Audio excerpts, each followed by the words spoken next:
Hello trainers, so let's talk about Cramorant. I think when you get to know this Pokemon better, Cramorant is one of the better ones, no doubt, because he can provide so many good things to your team, such as secure objectives, provide nice crowd control and many other stuff. So I first want to talk about pros and cons, why you should pick Cramorant for your team. So let's talk about pros first, the good ones. So Cramorant has insane early game, so you get this ability called Whirlpool at level 1 and it does so much damage on a single area. This helps you to secure those wild Pokemon last hits, which is very important to get that early XP advantage. And later on with abilities like Surf and Hurricane, you're just gonna be a straight up bully in the lane. As we now come to our second point, which is Cramorant is a good laner. So pretty much whoever you lane with, he's gonna be very useful in the laning phase. Because of his abilities, you can make so much pressure in the lane, you can secure those last hits so easily. We're gonna talk about the abilities in just a bit in further detail, but Cramorant definitely a good laner. Next we have Cramorant does have a great crowd control, or CC. With the combination of Surf and Hurricane, Cramorant is going to provide your team a lot of crowd control, which is important. It enables you to secure more kills, and also in defensive situations you can also peel for your teammates with the CC he provides, and that's just super great because in MOBA games any sort of crowd control is super good, so you don't want to underestimate its value. And the last pros we have is that he has one of the best Unite moves in the game. So Cramorant's Unite move, Gatling Gulp Missile, you can zone people out of objectives, make a lot of multi-kills with it because the damage is so huge and the range is insane, which makes it a really good ability. And even things like Energy Amplifier can make it even stronger, but we'll talk about the abilities and the held items in just a bit. But first, I want to talk about cons, the negative ones. What makes Cramorant weak? So first of all, Cramorant is really squishy. He has a low HP, if this bad boy gets caught, you can be deleted very fast. So you want to find that balance between when you can afford to be more aggressive and when it's time to retreat and play defensive. And that comes down to when you play more games, you start to build up that game sense, and once you do get better at the game and start to realize how important that is, that's just gonna make you a better player, a better teammate, and it also feels awesome to realize the balance between offense and defense. Next con we have is that Cramorant is a mediocre jungler. So as I've stated before in my Cinderace Pro Guide, I mentioned that any Pokemon can jungle, and that's true, that is true. But to me I feel like Cramorant is sort of a meme jungler. You can clear the camps at okay speeds, that's not an issue. And the ganks are not actually too bad, because of the crowd control Cramorant can provide if you go with Surf and Hurricane. However, if you get into these 1 versus 1 situations against the enemy jungler, you might get into trouble, especially if you're out of cooldowns. Which is my next con, is that Cramorant is very reliant on cooldowns and allies. So you want to keep in mind, while Cramorant is quite strong, he's not gonna be really useful when his moves are on cooldown. But once you do have them on, it's gonna be a lot of fun. You're gonna do that nice pressure, and it's easier to set up those kills when you have an ally or allies around you. Sometimes it can get tricky, go 1 versus 1 against Pokemon, but if you're together with someone, it's no doubt easier to set up those kills, and that's where Cramorant excels. I like to call Cramorant sort of like a utility mage because of that. And the last con I'm talking about is that Cramorant has weak mobility. So the Bluebird is not super agile when you compare to other Pokemon like Zeraora or Lucario. This isn't one of the Cramorant's strong points. So you want to be very careful with your positioning, because if you go too far in, you're gonna get smacked. So you rather want to stay on the mid line or even back line and provide that assist with your abilities instead of you going first in to those team fights. You want someone like Snorlax or Wigglytuff to be the ones who initiate the fight, not you. That's the ideal situation. And yes, if you pick Dive instead of Surf, that provides Cramorant some mobility, which is great, but the combination of Surf and Hurricane is just so good that I absolutely have to recommend it. So now that I talked about the pros and cons, let's talk about Cramorant's progression and the abilities breakdown. So first we got progression. This is very self-explanatory. Cramorant isn't going to evolve anywhere, so he's going to stay Cramorant the whole game, unlike some other Pokemon like Cinderace. Before I talk about the abilities, I want to talk about the Cramorant's passive and how the attack works. So first we got the passive, Gulp Missile. When the Pokemon uses certain moves, it catches some form of prey in its mouth. Afterward, when the Pokemon receives damage, it spits its prey out as a counterattack at an opposing Pokemon. The type of prey and effect differ based on the user's remaining HP. So certain abilities like Whirlpool at early levels, you're able to catch these Oracudas, which do boosted damage. And Cramorant is going to do those counterattacks by itself, which is uncontrollable as well. And usually the Oracudas are fish that acts as a boosted attack, but if you're getting low HP and you get the boosted attack, it's actually Pikachu, and the Pikachu does more damage than the regular fish. Those give you that nice extra little boost damage. However, Cramorant does not excel on the basic attacks, but it works as a nice addition to his kit. So basic attack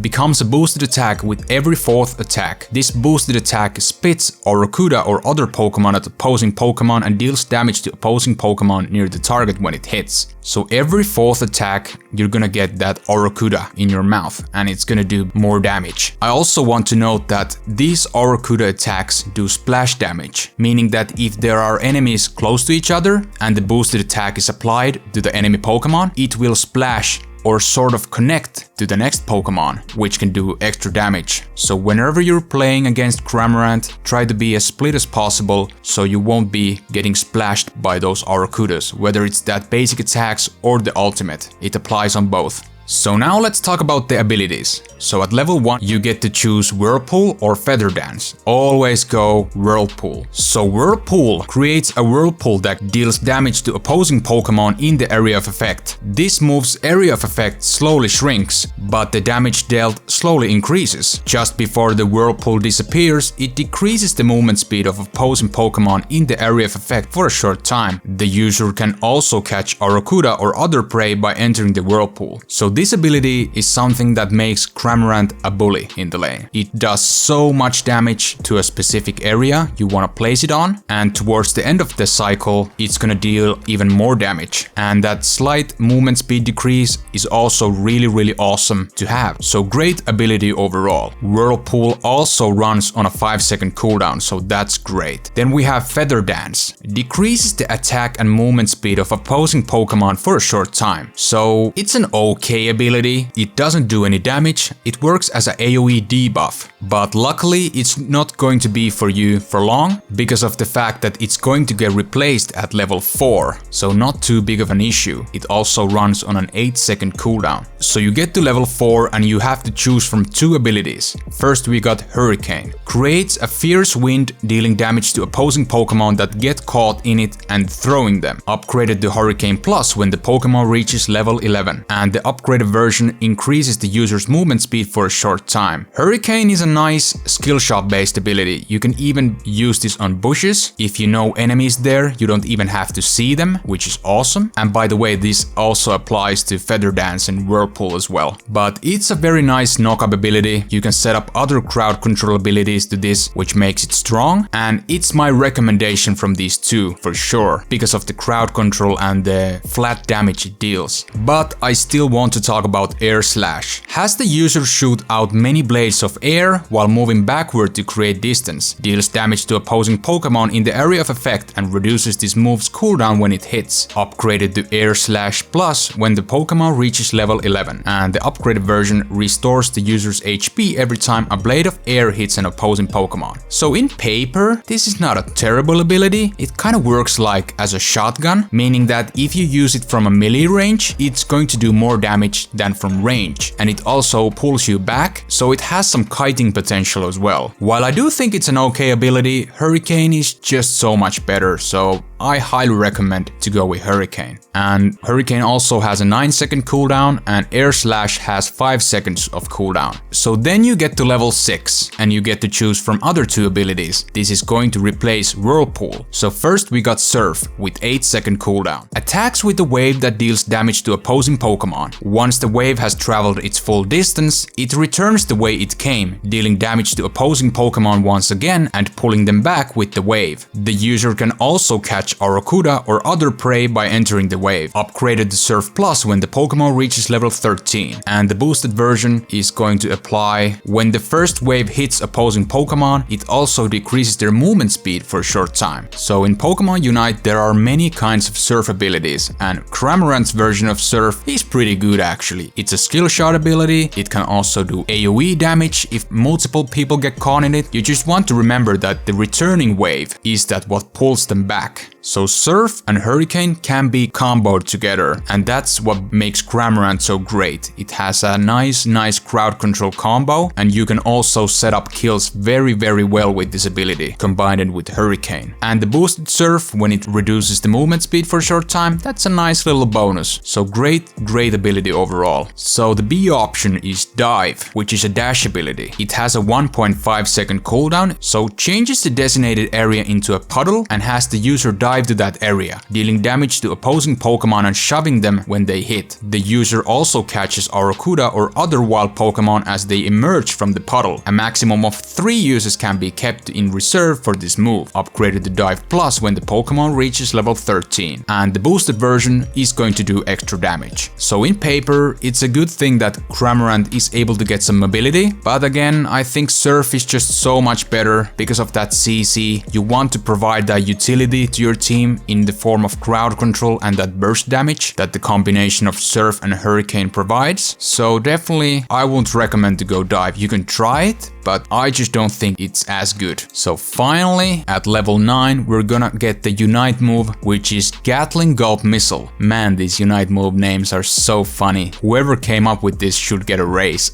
So, creates a puddle at the user's current location. The user continuously uses its mouth to grab Arrokuda from the puddle and spits them out to attack the nearest opposing Pokemon. The user cannot move or use other moves while this move is in effect. So what basically happens is that you get stunned in place, and around you you're gonna get this huge area that Cramorant starts to spit those Arrokudas. It can target either the enemy Pokemon, the players, or wild Pokemon. But the damage from these are super insane, especially given the fact that Arrokudas can splash damage to nearby enemies. So if there are enemies stacking close to each other, these Arrokudas will do that splash damage. So you want to be careful when approaching this ultimate, or you're gonna be killing your teammate faster. You can also use the eject button to reposition yourself during this ultimate, which can be useful situationally. So you want to keep that in mind as well. And this Unite move is great in any kind of team fight. Dreadnought, Zapdos, Rotom, because of the ability to zone out enemy players is great. The base damage is really good. However, you can be killed during this ultimate. So someone like Zeraora, I've seen, is a really good matchup against Cramorant, who's using his ultimate. So you want to be careful about your surroundings and when to use this ultimate. The positioning is really vital, so you get the best usage out of it. So yeah, let's move on to the battle and held items that I recommend for you guys to try out. Alright, so now let's talk about battle and held items. For battle item, my only recommendation is really eject button. Cramorant is so squishy that extra mobility is very useful, and also the fact that you can use this while using Cramorant's Unite move is also super great. So eject button, my personal choice. I won't take anything else.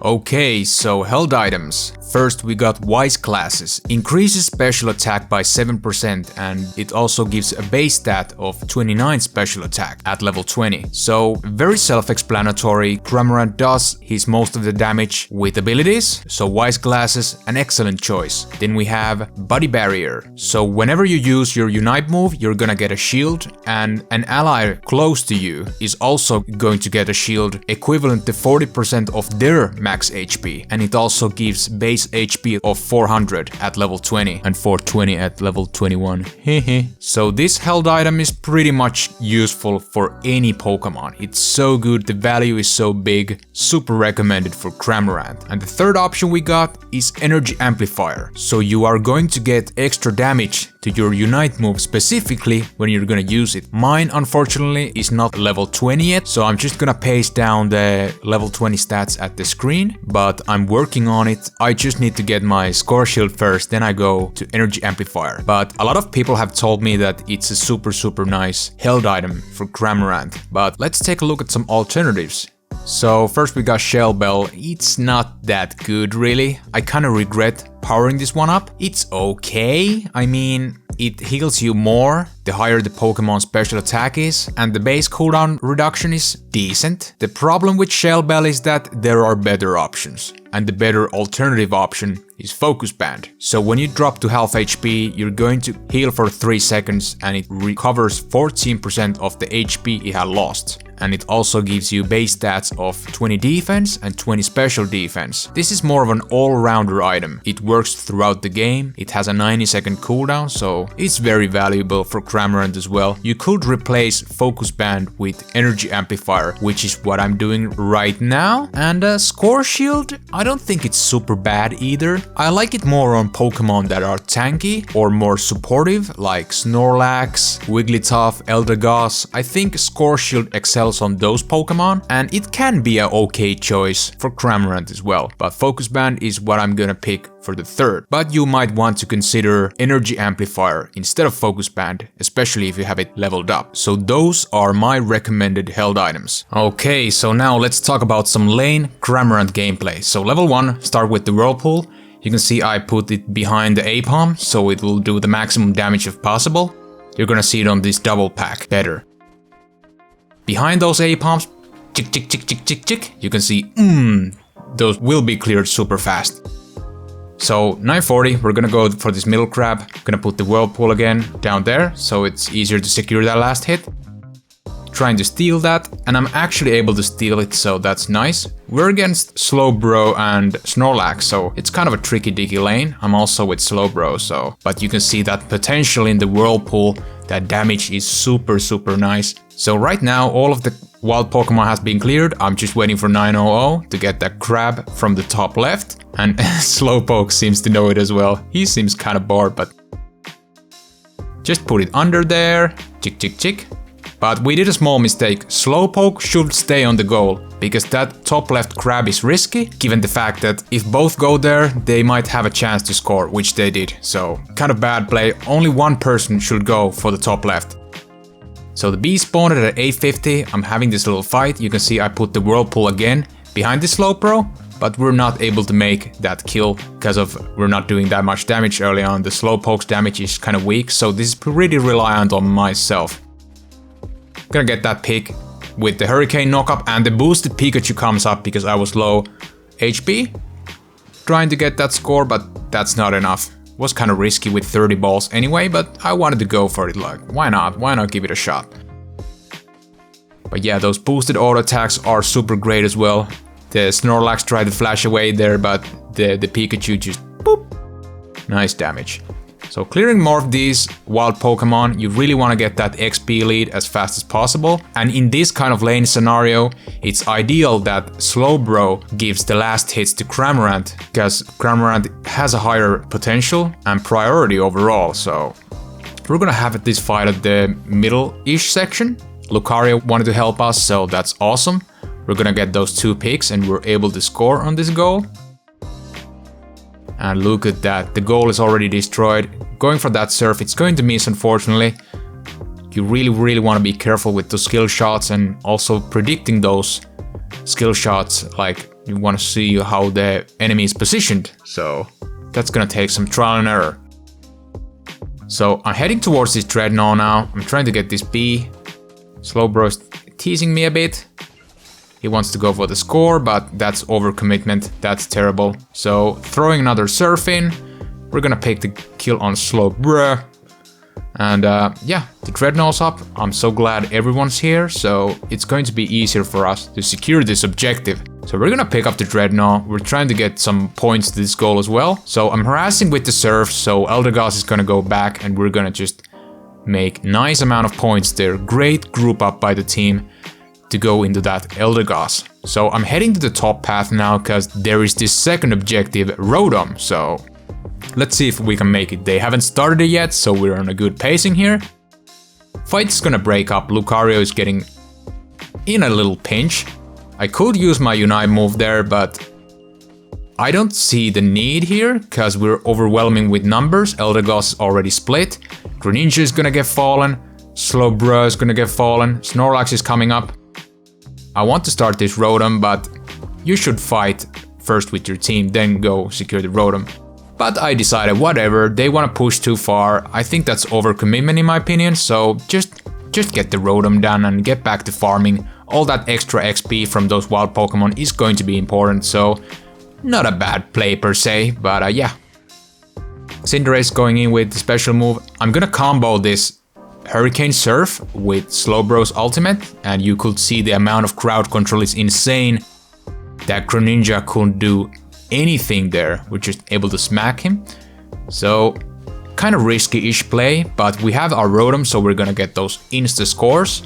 So just back off please, don't stay. The respawn times are so low in this game, there's no motive to stay there. They're just gonna smack us if we do.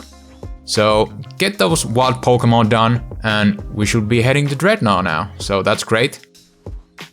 And unfortunately I didn't get to use the Unite move in this game because you can see they already surrendered, so I'm just popping this up for the lulz. But yeah, total domination. Our team did super well, awesome game. But the basic idea with Cramorant is to bully in the lane with the Hurricane, Whirlpool, Surf. The early game potential is there, it's super nice, and around 7 minutes-ish you head to Dreadnought, you fight for that. You always want to go for that Dreadnought, and having Rotom as a secondary objective, if it's not done, you should try to contest for that as well. And around 2 minutes, the Zapdos fight is gonna be crucial, whether you want to defend for it if you're leading, or go for it if you have to and you're so behind in the game. So that's kind of the basic idea. Okay, so now that I talked about the lane Cramorant, I want to quickly glance on the jungle Cramorant. I think it's more of a meme jungler, but just a quick note, I'm gonna have a full gameplay of this in a separate video next week, but I'm going for this U-shaped clear, and you can see with the Whirlpool you can clear these camps relatively fast. It's not the worst jungler in my opinion. So the basic idea is to just get as much farm as possible, and while taking a look at those lanes, what situations are they in, which lane is more required to get help. Is it the top lane or is it the bottom lane? So in early game you have to make that decision, you have to commit either one of those. You don't want to overstay in the lane, because then you will be griefing your laner's XP, but things like the 850 Bs you want to secure with the team if possible, so that's important. But you want to try find that balance between when it's necessary to gank and help the laners, and when you have the time to go actually farm for more wild Pokemon, because you're going to get the most XP as a jungler, so it's important to make that balance. And obviously at 700 the first Dreadnought is gonna spawn. The first Dreadnought is the most important, so you want to be there as a jungler, super important. Everyone gets that XP and that shield, very vital. And secondary objective Rotom, you want to head there next, and then just look down the timers and see where your teammates are, what they want to do, what objectives and goals you want to accomplish. But Dreadnought first priority, Rotom second priority, and then around the 2 minute mark Zapdos is gonna spawn. So depending on the situation, if you're leading, you just want to defend your goals and prevent the enemy getting Zapdos, but if you're struggling and behind, there are cases that you have to go for the Zapdos no matter what. It's your last resort, especially if you're super behind, so that's important, very important. I'm gonna explain the jungle Cramorant in more in-depth in a separate video, because I find it very funny, even though I consider it as a meme jungler, but oh man, Cramorant, loving it.